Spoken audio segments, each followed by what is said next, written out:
Well, it is 8:45. For the public hearing on proposed action to institute proceedings to enter into a loan agreement in a principal amount not to exceed $6.5 million.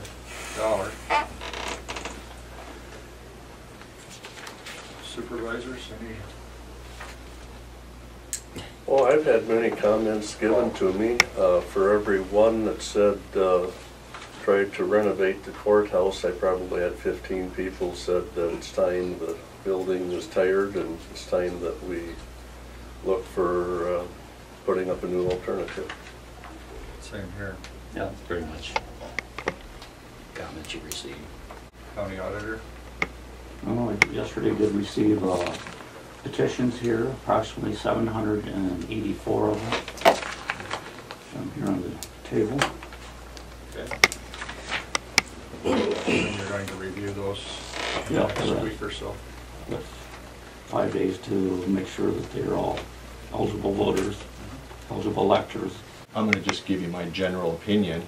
If you just skim over it, unless you see 300 and some names that are obviously wrong, I don't know why you would want to waste the time verifying every signature and every address. And I mean, the board has basically said, if the people want an election, we'll have an election. Sure. So why go through the formalities of reviewing everything when the board really has no objection to having it put on the special election? I would just say accept the petition. You don't have the hearing today, and you go to special. You put it on the general ballot. That's my opinion. Were there any comments from the public? You're going to let us comment? No. Yes. Yeah. Speak up. Mr. Chair, I think I would put some time limits in that on... Right, we'll try and keep it brief because there are a lot of people here today. There's a sign-up sheet. Everybody that wants to speak should sign this. Oh, well, Okay. Okay, we didn't know. you didn't know that. Kristen Olenberg has already signed. Would she speak, please? Okay, certainly, go ahead. Hi, Kristen Olenberg. I'm with Papa John Law Firm in Mason City, and I'm here today on behalf of the Friends of the Courthouse, who collected the almost 800 signatures. And pursuant to Iowa law, we are now required to put the issue on the ballot in the general election in November, and that's what we've wanted all along, as it should be. Again, we just submit that the board has acted a little too hastily in trying to push the new courthouse forward. There's been no serious thought, much less study or research into the feasibility or the cost effectiveness of potentially renovating the historically significant courthouse as opposed to tearing it down and building new.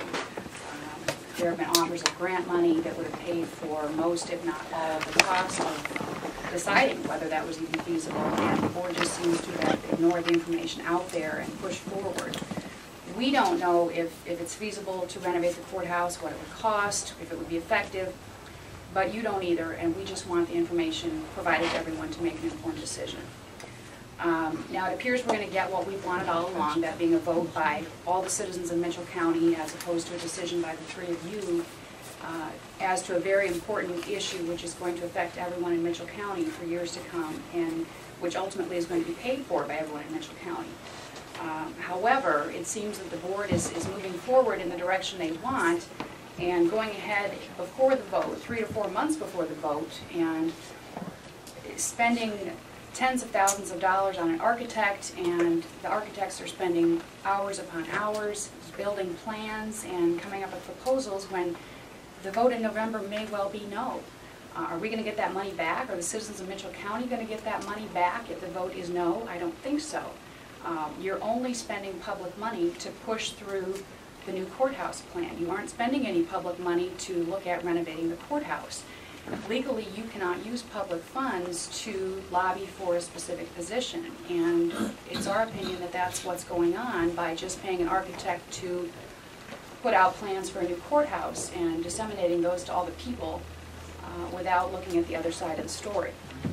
So we just ask that the board quit putting the cart before the horse and quit spending the citizens' money on Plan B when the vote in November may well be for Plan A. Thank you for your consideration. Thank you. I have to ask too, do you think you would get an unbiased opinion from the state historical architects? Yeah. Well, no Would you less get biased unbiased? than an architect that wants to build a new courthouse. The reason, part of the reason we went with Scott and Anderson is because we asked them two things. What would it cost us to rehabilitate this building, what would it cost us to build new? They brought back their two proposals or whatever, and it was gonna cost more to rehabilitate. Now, if we'd have taken and asked that same question to the state historical people, what would they have told us? We don't know. Well, I've asked all these architects that came and toured this building, would we have gotten an unbiased opinion from the state historical people? And they all said, no, you would have gotten a biased opinion. Well, that, we do not believe that. And So- we disagree. And I want to ask, how many of you people, raise your hand, how many of these people have ever taken a tour of this courthouse? How many have been up in the attic? Oh, yeah. Tell me what you saw. I saw a historic building that's irreplaceable, that is the third oldest courthouse in Iowa, that is one of the very few buildings in continuous use since 1858, and would be difficult to repair, but it's really possible. I've been in the attic several times, and I saw the history of Mitchell County and its brave pioneers up there. Yes, You Judy. didn't see anything? Scott and Anderson never said in their report, and I read it, they never said it could not be rehabilitated. We've had all sorts of people, probably everybody in this room has gone with Dave on a tour of the courthouse, including the state historical architect who and his associate walked through, and Dave showed them everything that was on your photos, everything that was on that they could see without tearing out ceilings and walls. And they met with the public on many of our meetings, and they said in their opinion they've seen buildings that are much worse off that could be rehabilitated. In their opinion, they thought it could be rehabilitated. I mean, everybody understands there's, tremendous But the part repair. you're leaving out is they also said it would still be a dysfunctional building. Right. No, well, that's another of my comments, is that I don't feel the three of you really had a vision, really wanted to save the courthouse. If you'd wanted to save the courthouse, I think you could have had a vision to look at how delivery of service could be met if you discussed the issues on delivery of service. I saw Jack Porter's letter the other day in the paper, and we also got a copy here. And I don't think you ever had a committee that looked at how service could be delivered differently. We could move some of these offices in the courthouse out into other buildings, and so how does that provide function? I mean, I've heard that comment before too. You could put them in a storefront uptown, or, And have you had a public discussion on how delivery of service could be accomplished, keeping the same square footage of this courthouse?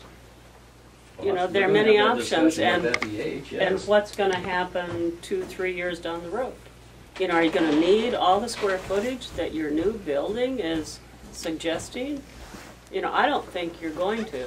And I think some of the functions could be. Betty? I had prepared some remarks which I would give to the TV station. I would like to just say this, that for the past several weeks, ever since the legal notice appeared in the paper, there have been over 20 people carrying petitions around the county, giving people an opportunity to have their voices heard.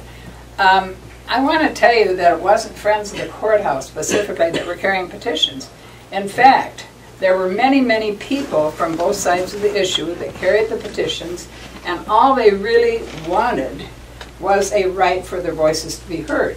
And I will say that, so far in my going over the minutes, there was $8,500, $5,000 spent, Scott and Anderson, on a courthouse assessment analysis / new courthouse.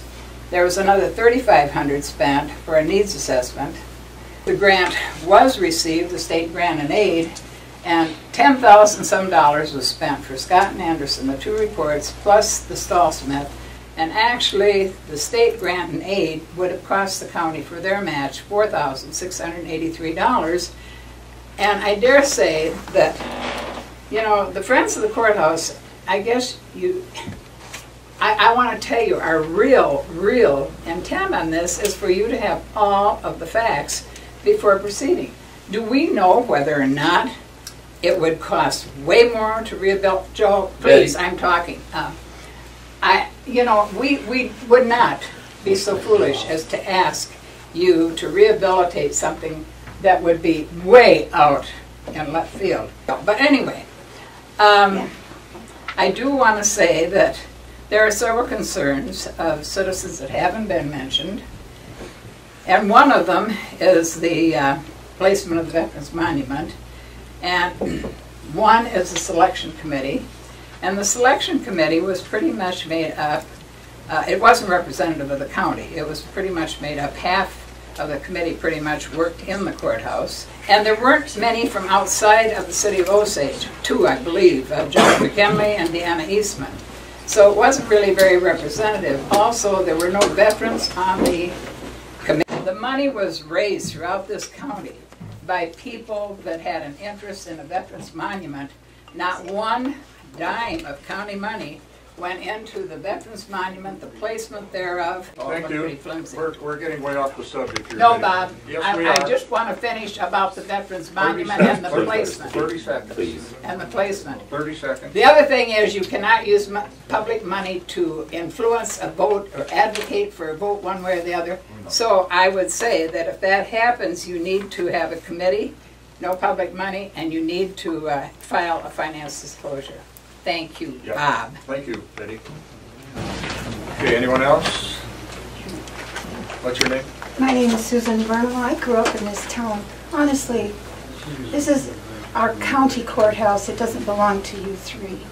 And We know that. I feel that you aren't listening to us because we got almost 800 signatures on the petition. Wouldn't that tell you where's the petition to tear it down? You know, you say you got one call to save it and 20 not to. I don't believe that for a second. And you need to listen to us. We voted you in. You work for us, not against us. We don't work for you. We put you there. We pay your salaries. We pay for this courthouse. We pay for the people who work here. And you don't listen to us. One of the reasons when we had that selection committee, the architect we selected, the county courthouse that had worked with them said they were very accurate in their cost estimate for renovation. I really think that a thorough evaluation of the courthouse by a preservation architect may have come in with a number higher. And you know what, as I told you before, I really do believe that might have helped sell a new courthouse. I've never heard an architect say it could not be saved. The question is, what will it cost? And I just don't think we have. You know, I mean, I asked Scott and Anderson before you hired them at that meeting, I said, do you have any experience in historic buildings? And they said no. I mean, I'm sure they're good architects, but their website shows all new construction. I think preservation architects who've worked in old buildings, they anticipate those things that maybe they wouldn't have thought about that they're going to have to fix. That's why I think a preservation architect probably would have come in with a higher number than the $5 million.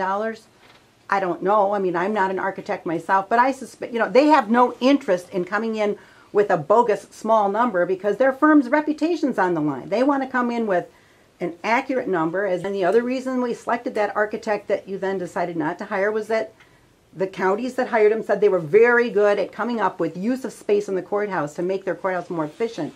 We never had a chance to look at that report. The best way to unite the community is to get real numbers in front of us. And when I pointed out to you that the grant that I wrote included a needs assessment, and you said you wanted 2 needs assessments. I mean, you hired Scott and Anderson anyway, and for a little bit more than what that you paid them for that needs assessment, you would have had a needs assessment and, I think, more accurate information on the renovation costs. And that would have, I think, helped unite the community around a decision. I mean, the decision went forward without the information, and I think if you win your vote and you tear down the courthouse, it will be like every other county. You go to Mason City, you go to every other county where they've torn down their courthouse, and 50 years later people are still upset about it. I think there would have been more chance of uniting the community around this vote if there had been accurate information on the renovation. I just don't think we had that accurate information. Yes, I have a question for the three of you. You have voted today to hire an architect 4 months in advance of the election, 3.5 months. Why? Why are you going before we see how the people feel? And what kind of money are you going to spend, and where are you going to get it? before the bonds are issued, if your side should happen to win. Why have you done this? This is a democratic society, a democratic vote. And I'd like to know why you've hired an architect and are planning to spend money before, with this architect before the vote. The council said we can. Because your council said you could. Right. You mean your legal counsel? Yes. Oh, you're referring to your bond counsel. Right. Your bond As long counsel as everything's said that. factual, we can do whatever, and we can continue on our process. And is that your feeling about democracy? That because the bond counsel, for heaven's sake, said that Well, Mary, how did you suppose the three of us got here if it wasn't through democracy? We were voted here. Right, but we're having a legal vote with everyone in the will. county, and you're we going to will. This spend fall, money. it'll What tell if the- we win? It'll tell the story, I guess. Exactly, how are you going to do with the plans you've already got? What plans? I And the mean, money you've spent. the money you've spent with the architect. We've been spending money right along on all this studies. No, this isn't a study. You've hired an architect to design a Right. courthouse. And is that going to start right away? Good. It could. Well, will it?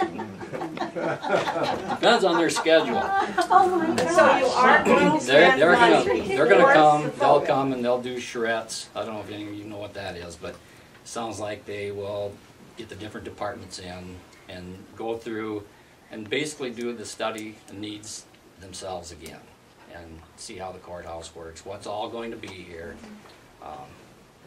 They will be working with Scott Hand and of the, what's his, judicial administrator or something like that. Would it not Judge make Drew. sense to do that after November? Why delay it? Because you might. We're laughing at you. Thousands of dollars? Wow. Because There's not vote gonna may be no. thousands and thousands of dollars. So, what if your vote fails? What if you cannot issue the bonds? Then what? You would have spent all that money, which you're getting where? Where are you getting the money? To pay for this? From TIF? No, I don't think so. You're getting it from our real estate taxes, right? No, actually it's TIF. It's TIF? You're getting the money from TIF? Oh, how is that working? Works fine, why? I beg your pardon? It works fine. No, I mean, how do you get the money for TIF to Because pay? if you remember, the county put all of its properties in the TIF district. We're all in the urban renewal. You're Right. sitting in an urban renewal district, so we can use TIF dollars for any But purpose there. What if you can't issue the bond, you'll have plans for a new courthouse? Well, I guess we'll cross that bridge when we get to it. And you don't see a problem with the democratic thing you're doing? And you're Do you using see a TIF. problem? We may, what if we have to move out of this courthouse in a couple of weeks? Are you planning to? No. No. But what, like I always said, one more thing falls off this building, we will be moving out. Well, that's true of all our houses too, I mean, that's. Well, I don't think any Again, people I'm live in a house finished that's talking, built I'm constructed saying like you're this going to use courthouse, TIF but money, and you're going to we can argue use- this forever and Right. ever and ever. And you're going to use TIF money, and you're going to proceed as if you're going to win the vote. And if you don't Glass is win half it, full in my life. I beg your pardon? The glass is half full in my life. And if you don't win the vote, you're just gonna say you're sorry that you spent all that money? No. You're not even gonna say you're sorry, okay? Do you have a clue in terms of dollars for this architect? Just base, They were the cheaper of the two. Theirs were about $100 per hour less for their principal architect. I think it was like 145. The OPM was like $235 an hour. OPM was 8.25 to like 8.75% of the whole total. but when you get to the point in November or some point where you have some preliminary plans or some kind of Plans plans. won't be done until after the vote. Okay, so you really don't have a, I think, but if I understood it right, what they said, what they were going to do is they were going basically proceed, get an idea of what the county needs, but as far as the design and specifications and things like that would not come until after the vote. Do you plan to have on hand a project manager when the project moves forward in the building itself? Because I think that's very important, and there is a cost involved in that. And we're looking into that also. I understood by someone that had been at the meeting that you thought that would be too costly, Joel, to have a project manager? We looked at them all. No, we didn't say that. We said we would look at that also. Okay, is there anybody else that wants to speak? Dio? Yeah, well, thanks, Bob. I have no opinion about whether we got a new courthouse or fix the old one. I'm completely undecided. I picked up about 30 signatures of just my neighbors and friends with very little trouble because they all felt there ought to be a vote on it. I'd like to touch just a bit on the TIF issue. You know, if I had $1,000 in my right-hand pocket and $1,000 in my left-hand pocket, if I spent either one of those $1,000, it's taxpayers' money. If I'm the taxpayer, what I am, there's no difference between TIF money and your general obligation bonds. It's all taxpayers' money. The only real difference is most of it comes from the wind turbines that are located in the Riceville and St. Ansgar School District. So they would pay a disproportionate share of the money, but it's still all taxpayers' money, any way you want to cut it. Now, I know Stan argues about that, but I can tell you, I spoke with the Legislative Service Bureau. You know who those folks are. I spoke with the Department of Management in Des Moines, and I spoke with Dave Swenson, who was the economist at Iowa State, who came to the Joint Committee on reforming TIF during this last year. He spent an hour testifying before those folks. The House, Republican-controlled House, actually passed a bill that would remove you from being able to even TIF wind turbines because they believed it was unfair. Came to the Senate, and by one vote it went the other way. Obviously the governor is for changing it also because he recognized the unfairness of it. If he wasn't for it, the Republican-controlled House would not have passed it. So, but it's still all taxpayers' money. No matter, there's no free money out there. It comes from taxpayers. You're right. The government has no money. They have nothing except what they take away from you or me. Well, it's $700,000 for us in Riceville and St. Ansgar School District every year, and another $475,000 from the state for TIFing these wind turbines. That's what it is. And that goes on for 25 years because you got the money spent already. Okay, I guess we can close this public hearing at 9:28.